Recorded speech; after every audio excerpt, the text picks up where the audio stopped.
Assalamualaikum warahmatullahi wabarakatuh.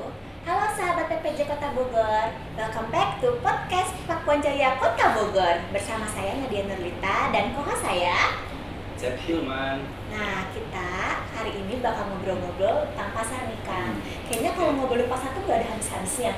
Pasti. Karena Selama masih orang pada masih makan, orang pada masih pasar, maka bicara tentang pasar terus ada. Makanya kali ini kita kedatangan dua bintang tamu yang keren banget nih Kang.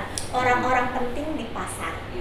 Ada Bapak Dirut, Perumda Pasar Pakuan Jaya Kota Bogor, Pak Muzakir. Halo Bapak. Halo, apa kabar? Alhamdulillah sehat. Dan ada Bapak Direktur Umum dari Perumda Pasar Pakuan Jaya Kota Bogor, Bapak Jenal Abidin. Sampurasun Pak. Rampes. Demam Bapak dua-duanya. Alhamdulillah.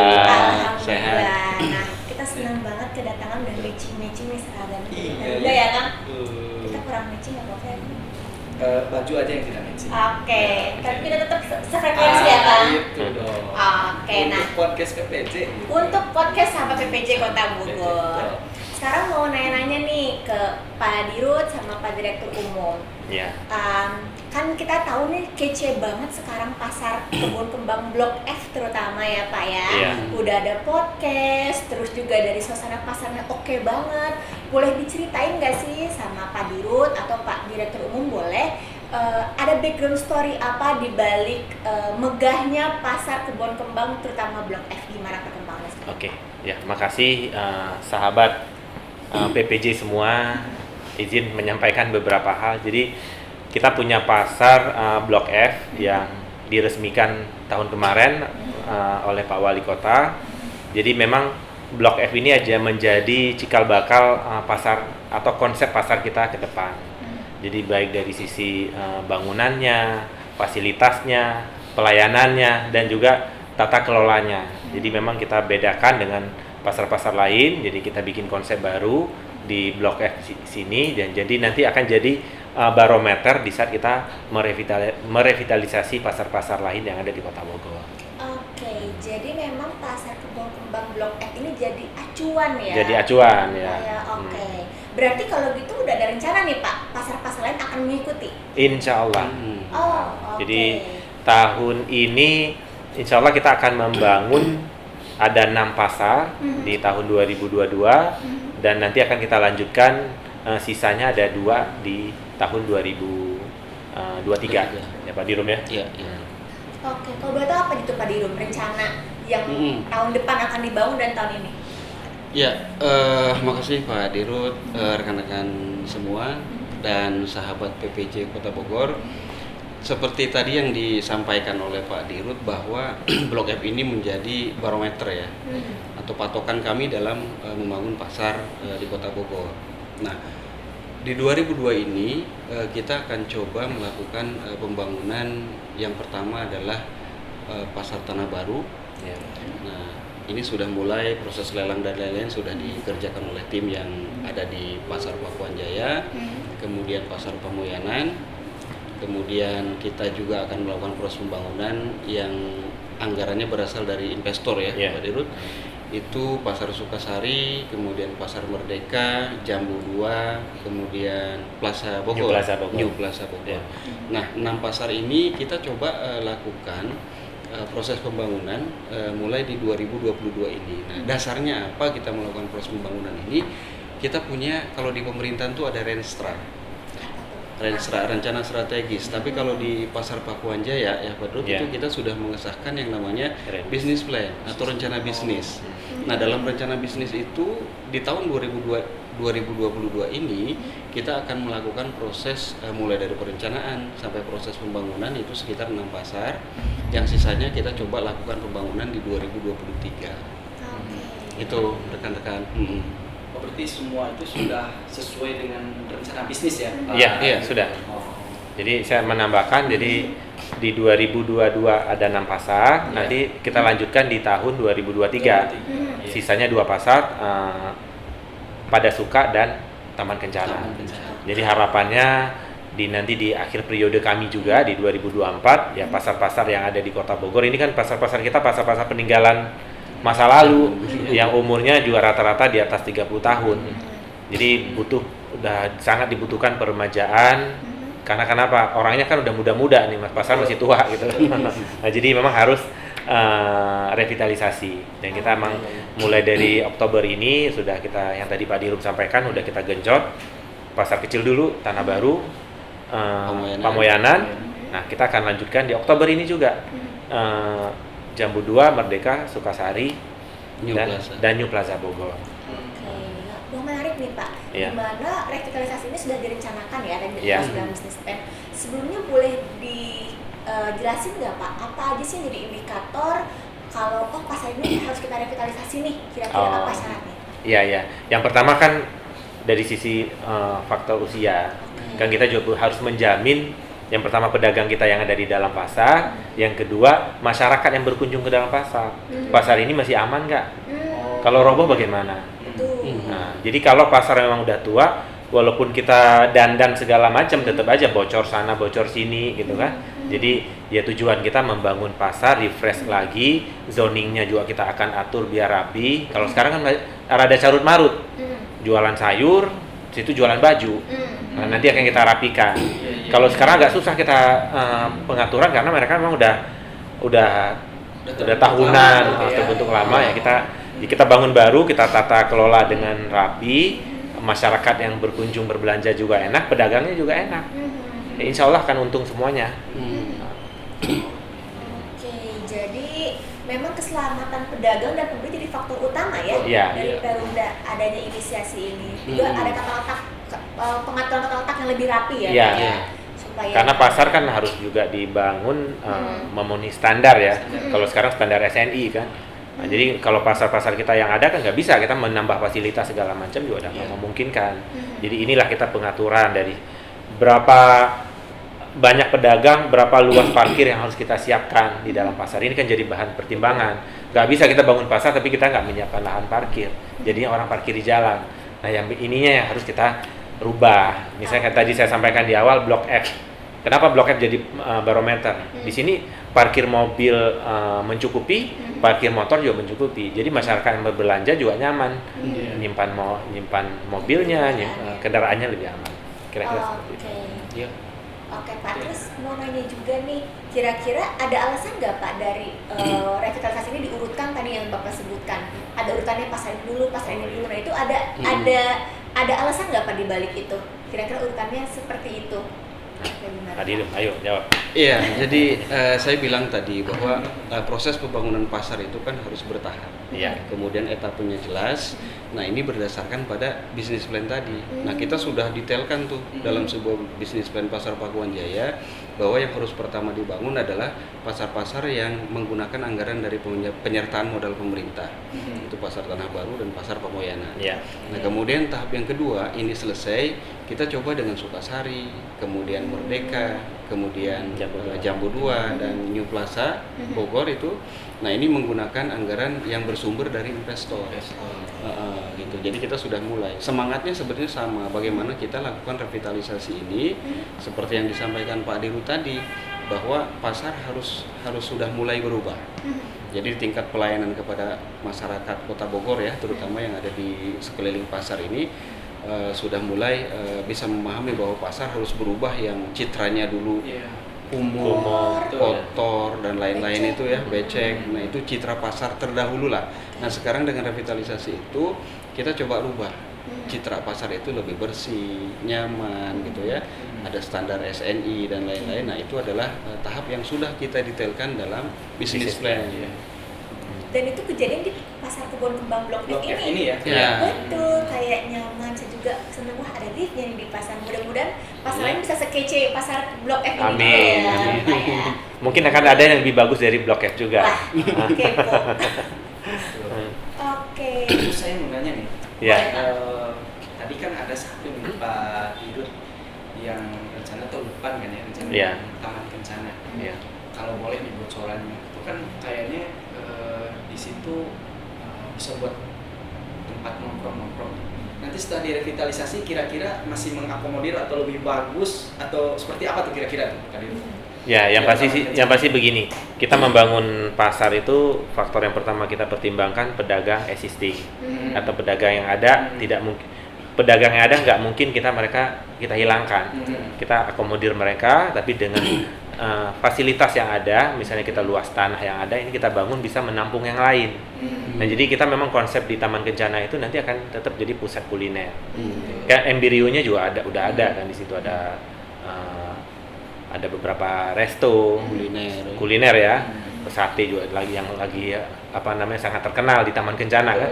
Jadi itu tetap kita pertahankan, tapi nanti akan kita gabungkan dengan konsep kuliner. Betul. Nah, jadi karena kenapa? Di situ kan tempat sangat strategis. Di situ ada kampus IPB gitu kan. Masyarakat juga di situ di Sempur juga sangat View banyak. ke View-nya lapangan juga gitu. keren gitu. Mana-mana deket. Ya, jadi memang di situ nanti akan kita bangun ada pusat kuliner yang sangat nyaman buat orang nongkrong. Terus tadi kalau bicara pedagang lama juga akan tetap diakomodir. Berarti nggak Iya. usah khawatir ya, kalaupun pasar-pasar itu mau direvitalisasi, pedagang lama juga masih tetap bisa lanjut Iya. nanti ya. Ya, memang yang tadi Pak Dirum sampaikan, kita bangun pasar Jambu 2, pasar Merdeka, Taman Kencana segala macam. Pertama yang kita perhatikan kan pedagang existing. Prioritas. Prioritas. Berapa misalnya satu pasar ada pedagang existing ada 500. Ya kita harus bangun pasar minimal 500. Harus mengakomodir yang lama. Nanti tambahan yang lain kita pertimbangkan. Faktornya apa? Misalnya ada beberapa di ruas jalan masih ada PKL yang harus kan ini juga harus di PKL ini kan harus naik kelas juga kan. Kan nggak mungkin mereka selamanya jualan di jalan. Nah, kita fasilitasi. Misal satu pasar itu menampung berapa PKL. Nah, kita bangun. Dan yang menarik, Pak, kita sudah menghitung berapa total PKL yang ada di Kota Bogor. Dengan kita bangun pasar ini, insya Allah mereka tertampung semuanya. Malah dapat tempat baru ya. Iya, Pak, ya? jadi misal Jambu 2 bisa menampung PKL berapa ratus, Merdeka bisa berapa banyak, Sukasari berapa banyak, terus nanti di kuliner di Taman Kencana berapa, di tempat-tempat lain. Jadi insya Allah PKL yang ada di jalan bisa kita juga akomodir semuanya masuk ke dalam pasar. Karena memang kan dari sisi Kota Bogor, ya kalau mau berjualan ya harus di dalam pasar, nggak bisa lagi di jalan. Betul. Karena memang tadi mau memberikan kenyamanan juga ya, Pak, kerapian Iya. juga. Itu adalah salah satu objektif dari revitalisasi pasar. Iya. Nah, sekarang ini Pak, yang mana dia tanyakan, kan nanti kalau pasar direvitalisasi, Iya. otomatis ada pembangunan nih di pasar, dan itu aktivitas jual beli gimana tuh Pak? Pedagang yang berdagang di situ akan gimana nih? Mau dikemanain? Iya, Dikemanain proses gitu. pembangunan ya. Iya, itu kan jadi pertanyaan para pedagang nih. Iya. Mau dibangun kemana nih? Gitu. Nah, jadi tidak perlu takut, seluruh pedagang yang ada, kita akan bangun namanya TPS, TPS apa tuh Pak? tempat penampungan sementara. Penampungan Jadi pedagang. penampungan pedagang. Jadi kita akan siapkan, misal gini, satu pasar itu mau direvitalisasi ada 300 pedagang existing. Kita akan bangun TPS-nya 300. Nah, namanya TPS kan tempat penampungan sementara kan, bukan permanen. Kita akan tapi sini sangat layak. Dalam artian juga sisi faktor hujan dan lain-lain kita juga perhatikan. Jadi kita bangun, kita nampung mereka di situ. Nah, bangunan ini selesai, mereka nanti akan balik lagi ke dalam pasar. Oke, jadi Perumda pun sudah menyiapkan tempat ya Pak? Akan ya? menyiapkan. Akan menyiapkan tempat. Jadi nggak perlu khawatir nih para pedagang, mereka bakal tetap bisa berdagang ya Pak, ya, Iya. meskipun pasarnya sedang dirombak, gitu, sedang dipercantik. Iya. Oke, kalau gitu bisa belanja dengan tenang tetap ya Kang ya? Jadi masyarakat juga nggak usah panik. Yang biasa misalnya belanja di Jambu 2, di saat nanti proses pembangunan, aktivitas pasar tetap akan ada. Jadi tetap mau belanja sayur, belanja ikan, belanja apa tetap akan ada di pasar Jambu 2. Ya mungkin kenyamanan sedikit berkurang dibandingkan seperti biasa. Tapi kan kita juga bangun pasar nggak mau lama-lama. Betul. Kalau bisa 6 bulan, 9 bulan, maksimal 1 tahun, ya setahun kemudian mereka udah bisa pindah. Bangunan yang nyaman. Iya.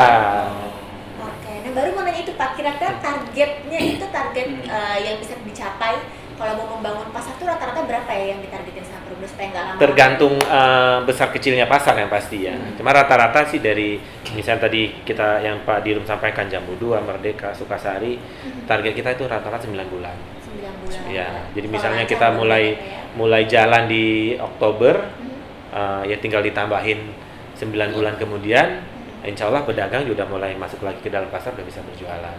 Oke, mudah-mudahan pembangunannya lancar, Betul. jadi bisa tepat waktu Amin, dan amin. bisa langsung menempati unit yang sudah cantik. Iya. Iya. Betul. Yang lebih menarik. Oke, sekarang mau nanya lagi nih Kang Nin ke Pak Diru mungkin ya. Iya. Pak, kan pasar Blok F ini sudah jadi contoh ya, contohnya Iya. revitalisasi pasar. Hmm. Boleh diceritain nggak sama Pak Diru, kira-kira apa sih perbedaan signifikan ketika pasar Blok F itu sebelum dan sesudah direvitalisasi? Dampaknya Iya. apa yang terasa banget?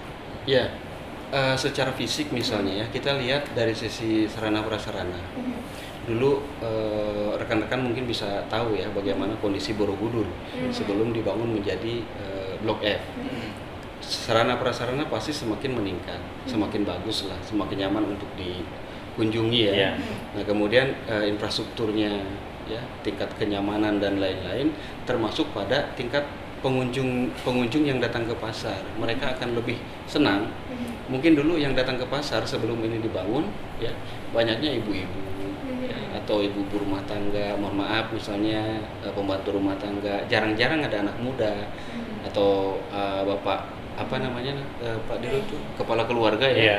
datang ke pasar membawa anak, begitu kan jarang. Nah sekarang kita bisa lihat ya, karena di kita ada tempat penitipan, ada tempat apa namanya Nongkrong orang tua juga. nongkrong orang tua dan anak muda, kadang ada pertunjukan seni budaya di Blok F, kemudian ada tempat ibu menyusui bagi ibu-ibu yang bawa anak kecil ya. Nah hal-hal itu kita jadikan sebagai salah satu benefit tambahan ya untuk pengunjung datang ke pasar.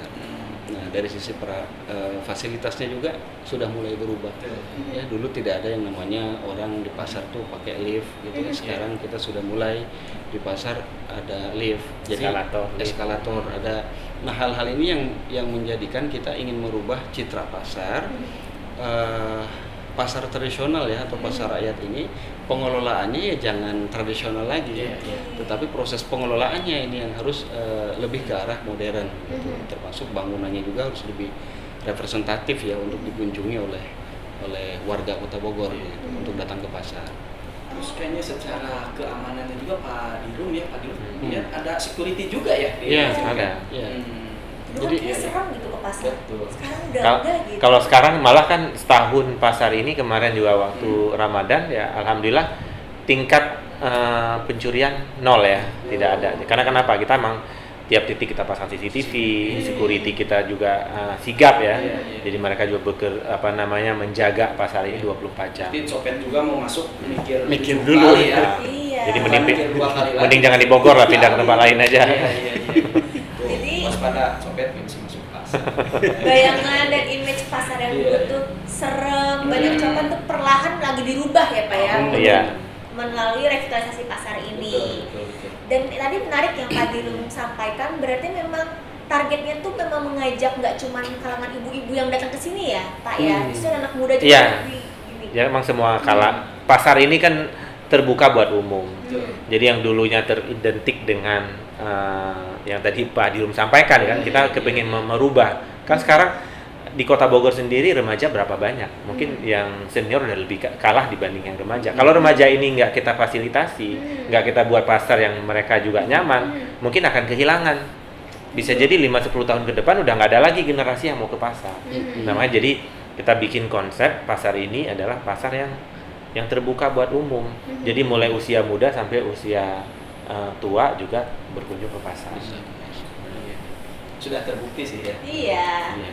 Dari saya aja jadi nggak anti ke pasar nih sebenarnya. Udah belanja di pasar kan? Udah, karena menyenangkan gitu.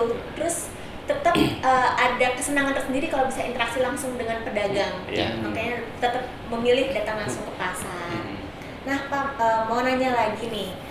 Kira-kira kalau misalkan revitalisasi pasar sudah berlangsung, sudah dipercantik, pertanyaan pedagang ada lagi nih. Ini Nadia mewakili pertanyaan pedagang. Waduh, jangan-jangan ada yang berubah nggak nih dari biaya sewanya? Kalau pasarnya udah bagus gimana? Dan jangan-jangan jadi mahal. Nah, masih bisa jualan nggak nih? Masih Nah, sanggup beli apa enggak? Bisa dibeli apa enggak? Nah, itu Pak Dirut pengalaman Iya, yang iya, yang iya. ada.